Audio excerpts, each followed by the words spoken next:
Guys, बेहोश talk में ऐसा कौन सा कीड़ा है कि मंच पे खड़े होते ही वो कीड़ा काट लेता है इन्फ्लुएंसर्स को और सबके ससुराल वाले राक्षस बन जाते हैं। किसी के खाने नहीं देते, किसी के पीने नहीं देते, किसी के धोने नहीं देते, किसी के नॉर्मल डिलीवरी का प्रेशर बनाते हैं, किसी के खटिया ले जाते हैं, बला बला बला बला बला। मतलब ऐसा क्या? जो लोग कभी भी अपने सोशल मीडिया पे ससुराल वालों की बुराई नहीं किए होते हैं, वो भी जाके उनको राक्षस प्रवृत्ति का घोषित करके आ जाते हैं कि भाई मेरे ससुराल वालों ने तो इतना बुरा किया मेरे साथ में। और मेरी दूसरा सबसे बड़ा जो पॉइंट है वो ये है कि जब लोग खुद अपनी मेहनत से, हालांकि वो मेहनत किसी और की है, बताते नहीं है, कंट्रोवर्सीज की मेहनत है, लेकिन फिर भी जब लोग अपनी अपनी मेहनत से 1-1 लाख रुपए कमा लेते हैं तो 2-2 हज़ार रुपये की साड़ियों पे क्यों कंट्रोवर्सी कर देते हैं और क्यों लेके भाग जाते हैं? 5,000 रुपये की साड़ी को चोरी का इल्ज़ाम अपने सर पे ले लेते हैं। 1 लाख में तो कितनी साड़ियाँ आ जाएंगी वैसी। So hello guys, Radhe Radhe, जय श्री कृष्णा। स्वागत है कौन नए वीडियो में। आई होप सब अच्छे होंगे, स्वस्थ होंगे, मस्त होंगे और जहाँ भी होंगे तंदुरुस्त होंगे।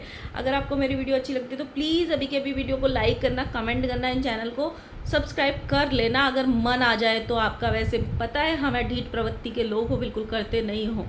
एंड गाइज, सबसे पहले ये मेरी वार्निंग है इस वीडियो की कि जो भी लोग मुझे कल से कमेंट कर रहे हैं ना, जो भी लोग कमेंट कर रहे हैं हम काले हैं तो क्या हुआ, दिल वाले हैं, हमको सिंपैथी दो, सिंपैथी दो, सिंपैथी दो, हम तो तुम्हारे ही चाहने वाले हैं, तुम सबको प्लास्टिक के कीड़े पड़ेंगे। गर्मी चल रही है, लू लग जाएगी तुमको।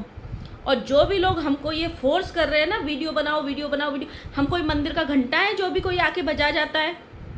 अभी बताओ, अंधभक्त गंध भक्त आके यहाँ गाली देंगे, उन गालियों का जिम्मेदार कौन होगा? अगर आज मुझे गालियाँ पड़ी, सब दो गालियाँ बांट लेना अपने अपने हिस्से की। जिन्होंने मुझे मैसेज किया है, कल के वीडियो पे कमेंट किया है कि दीदी वीडियो बना लेना, हम आपका इंतज़ार करेंगे, वीडियो बना लेना, उन सब के हिस्से में 2-2 गालियाँ आएंगी। मैं अकेली क्यों खाऊं भाई? मैं अकेली? उन सब का तो अंधभक्तों, उनके हिसाब से गाली एक्स्ट्रा लिख के जाना आज। अब आ जाते हैं हम अपने मेन मुद्दे पे। भाई कल तो हम यूं ही दुखी थे कि रसियन आ गई, लड्डू के पीछे फिरने को मक्खी आ गई। हमें क्या पता था ये घोटाला चल रहा है। बट ये बहुत गलत बात है। मतलब अपने चंद व्यूज़ के लिए, अपने बेहोश टॉक पॉपुलर हो जाए उसके लिए अपने पति को ऐसे बदनाम करना कोई अच्छी बात है? अभी कल को बताओ कहीं सच्ची में ही रसियन ना आ बैठे पनौती बन के। बोलते हैं कि अपनी ज़ुबान से अच्छा अच्छा निकालना चाहिए, हैं? आपने तो कह दी कोई मैसेज कर रही थी, कोई कुछ कर रही थी, अभी सच्ची में ही ना आ घुसे। हम तो कल आपका पक्ष ले रहे थे, हमें क्या पता था आप मतलब ऑडियंस के साथ खेल रही हो। बेहोश टॉक का एपिसोड लॉन्च होने वाला है, इसीलिए ये सारे कांड हो रहे थे। बट जीजा जी को ऐसे, शरीफ जीजा जी को बदनाम करना कोई इंसानियत वाली बात है? बताओ। इतने भोले भाले इंसान को, पत्नी व्रता इंसान को, 2-2 बच्चों के बाप को इतना मतलब वो लगाना, कलंक जैसा लगाना कि वो मैसेज करती है उसको, कोई अच्छी बात है? बहुत सदमा लगा था हमको। हम लोग सोच रहे थे 1.5 साल से एक पनौती ख़त्म नहीं हो रही। बताओ जीजी के प्रलय ना आ जाए जीजी के जीवन में, ये जना कितने साल में निपटेगी। बस जीजी अच्छी आदत थोड़ी है। अच्छा जी गाइज, अब स्टार्ट करते हैं। जीजी का जो पूरा मुद्दा था वो कलर को लेके था। हालांकि देखो, मैं एक चीज़ बड़े उससे कह सकती हूँ, जीजी की स्टोरी में बहुत ज़्यादा नकलीपन नहीं था, बहुत ज़्यादा बनावटीपन नहीं था। उनकी स्टोरी बहुत सारे लड़कियों से कनेक्ट करेगी, खासकर नॉर्थ इंडिया में। नॉर्थ इंडिया में आज भी ये चीज़ें होती हैं। और ये चीज़ें, ये कहना गलत है कि हमारे रिश्तेदार ने ऐसे बोला, हमारे मोहल्ले वाले ने ऐसे बोला, हमको स्कूल में ऐसे बोला, हमको कॉलेज में ना। सबसे पहले अगर ये चीज़ें स्टार्ट होती हैं ना तो अपने घर से होती हैं, अपने भाई बहनों से होती हैं, अपने ही घर से वो चीज़ें मोहल्ले तक जाती हैं, स्कूल तक जाती हैं और आगे आगे वो बढ़ती जाती है। हाँ, ये सच है कि आज भी अगर किसी की हाइट कम है तो उसको गुट्टी बोल देंगे, नाटी बोल देंगे। ये चीज़ें बहुत नॉर्मल हैं और हमारे साइड में थोड़ी ज़्यादा नॉर्मल हैं। हाँ, पहले मतलब आज से अगर 20 साल पहले जाओगे तो और ज़्यादा नॉर्मल थी, क्योंकि लड़कियां उतनी अच्छी पढ़ती नहीं थी पहले। 12th या बीकॉम एमकॉम और ये डिग्री करेंगी और वैसे हो जाता था फिर शादियों के लिए लड़के। लेकिन आजकल लड़कियों को लड़कों के बराबर पढ़ाते हैं, तो उतनी ही पोजीशन पे उतने ही पैसे वो कमा रही होती हैं कि ये चीज़ें बहुत छोटी पड़ गई हैं।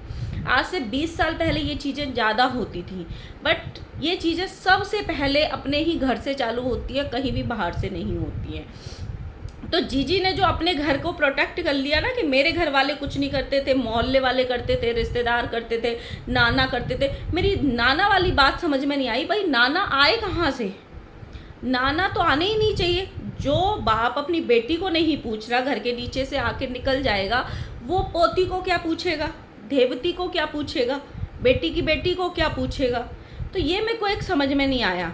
और मुझे दूसरा ये चीज़ समझ में नहीं आया कि जिस ससुराल की जीजी हमेशा बड़ाई करती थी, वो अचानक से ससुराल विलन कैसे बन गया वहाँ मंच पे जाते ही? या ये बहुत ज़रूरी होता है कि जब भी मंच पे खड़े होते हैं तो हमको ससुराल को विलन बनाना होता है? जीजी ने वहाँ पे बोला कि मैं मायके आई थी तो मेरे ससुराल वाले मेरे साथ ऐसा ऐसा करते थे, नॉर्मल डिलीवरी का प्रेशर बनाते थे, ये था वो था, ये काम करना है वो काम करना है, ये सारी चीज़ें मेरे साथ होती थी। बट मुझे एक चीज़ समझ में नहीं आई कि वही तो अब छोटी बहू के साथ हो रहा है कि बैठ के पोछा लगाना स्टार्ट कर देना, नॉर्मल डिलीवरी के बराबर कुछ अच्छा नहीं है, काम करोगे तो शरीर एक्टिव रहेगा, ये काम करने से नॉर्मल डिलीवरी के चांसेस होते हैं।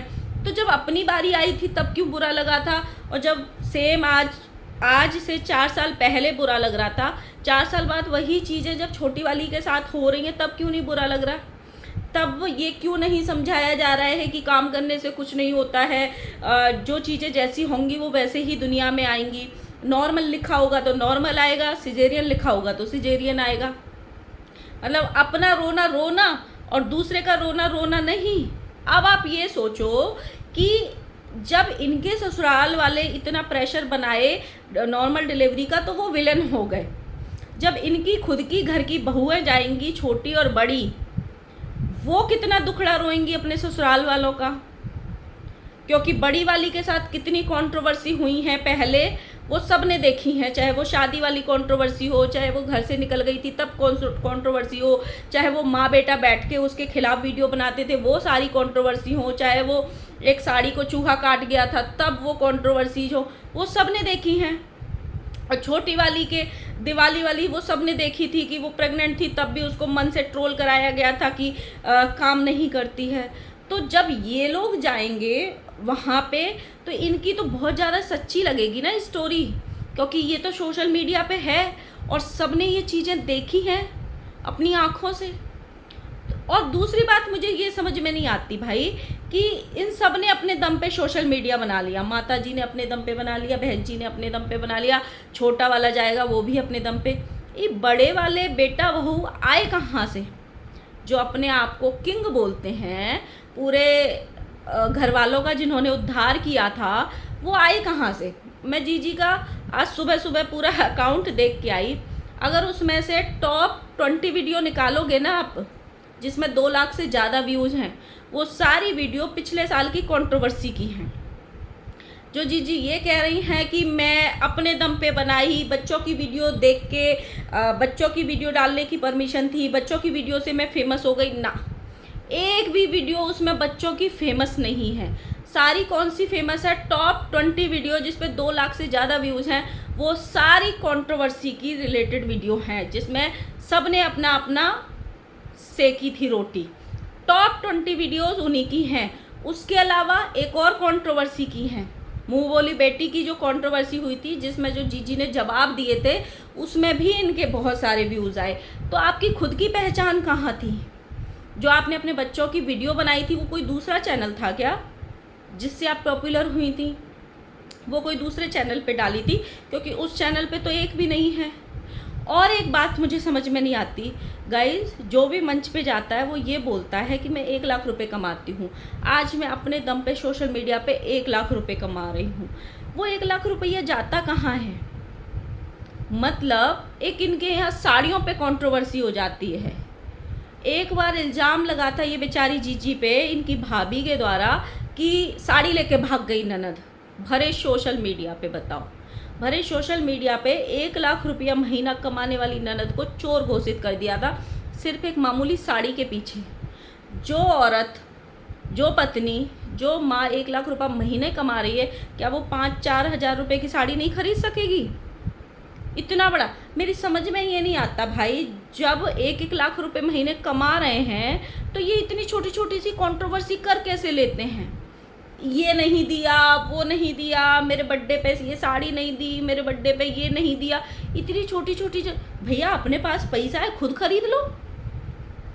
एक औरत का मतलब एक होता है ना आप सिंगल हैंडेडली कमा रहे हो, एक होता है आप खुद, आदमी अलग कमा रहा है, औरत अलग कमा रही है, तो वो अपने सारे सपने अपने आप से ही पूरे कर सकती है।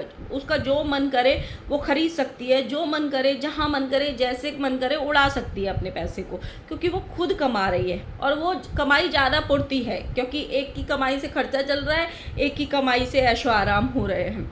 तो फिर इतनी छोटी छोटी बातों के लिए कंट्रोवर्सी हो कैसे जाती है, मेरी समझ में ये नहीं आती है हैं। और मतलब मेरी समझ में ये नहीं आती है, जिस पूरे कलर को आधार बनाया गया था वो एक पास्ट था, लेकिन अभी भी तो आप सोशल मीडिया पे उसी को आधार बना के चल रही हो। कोई बोल देता है कि मैं इतनी मतलब दुखी थी अपने ससुराल से, इतनी दुखी थी जिसकी कोई लिमिट नहीं है। मेरे ससुराल वालों ने इतना बुरा किया, मैं पति के साथ चली गई, वहाँ पे गैस पेपर जला जला के मैं पढ़ाई करी थी। फिर बेटी जी आती हैं, वो बोलती हैं मेरे ससुराल वालों ने इतना प्रेशर दे दिया। मतलब मेरी समझ में ये नहीं आता कि जिस कलर को ये आधार बनाया कि ससुराल में भी कलर को लेके ताने पड़ते थे, सिर्फ मेरा पति मुझसे कुछ नहीं बोलता था, तो उस कलर को अब क्यों विक्टिम कार्ड खेला जाता है? इतने फिल्टर क्यों लगाए जाते हैं? अब तो उसको प्राउडली एक्सेप्ट करो कि सिर्फ इसी कलर की वजह से आपने सोशल मीडिया पे परचम लहराया हुआ है, तो अब उसको रियल कलर दिखाने में ऑडियंस को कैसी शर्म है? जिस कलर से आपको हजारों के प्रमोशंस मिलते हैं, जिस कलर से आपकी एक पहचान बनी, आपको ब्यूटी प्रोडक्ट के प्रमोशंस मिलते हैं, तो जब तक आप ऑडियंस को 36 फिल्टर में लगा के ब्यूटी प्रोडक्ट का प्रचार करोगे तो क्या फ़ायदा? आपको तो रियल कलर पे प्रचार करने चाहिए ना। हालांकि रंग भेद होता है, चाहे कोई कितना ही बोल ले अब नहीं होता, अब नहीं होता, अब नहीं होता, होता है, ये बात सच है, और अपने ही घर से पहले स्टार्ट होता है, ये भी बात सच है। लेकिन उसके नाम पे फिर रोया क्यों जाता है? भगवान ने मुझे ऐसा बना दिया, कभी अपने कलर को भगवान शिवलिंग से जोड़ दिया जाता है, कभी अपने कलर को माँ काली से जोड़ दिया जाता है। ये विक्टिम कार्ड क्यों? मतलब आप अच्छा खासा कमा रहे हो, एक पहचान बना चुके हो, अपना परचम लहरा चुके हो अपने इसी कलर की वजह से, तो फिर उसको छुपाना नहीं चाहिए ना। आपको तो प्राउडली उस कलर के साथ आना चाहिए, ताकि बहुत सारी लेडीज़ जो मतलब पीछे हट जाती हैं, अंडर कॉन्फिडेंट रहती हैं, अपने आप को कोसती रहती हैं, भगवान ने मुझे ऐसे, उनको मोटिवेशन मिलेगा, उनको एक हौसला मिलेगा कि नहीं यार, जब सामने वाला इतना कर सकता है तो मैं क्यों नहीं कर सकती, सामने वाले और मुझ में कोई अंतर नहीं है। तो ये चीज़ें होनी चाहिए ना। फिर हर तीसरे दिन आके ये क्यों रोया जाता है कि इसने मुझे ये बोल दिया, ये रंग भेद करते हैं, ये कलर को लेके बोलते हैं, इनको कुछ, ये रोना धोना ख़त्म करना चाहिए ना। और गाइज आप लोग बताना कि ज़रूर बताना, क्योंकि आज तक इन्होंने अपने ससुराल को कभी बुरा नहीं बोला, लेकिन उस मंच में ऐसा कौन सा कीड़ा काट लेता है कि जाके सबके ससुराल वाले एकदम राक्षस बन जाते हैं? बताना ज़रूर। मिलते हैं नेक्स्ट वीडियो के साथ में। और हाँ गाइस, मैं फिर बोल रही हूँ, जितनी भी गाली आएंगी इस वीडियो के नीचे सब बांट लेना, मेरे अकेले हिस्से की नहीं होंगी। आप लोगों के बोलने से मैंने ये वीडियो बनाई है। मिलते हैं नए वीडियो के साथ में, बाय बाय।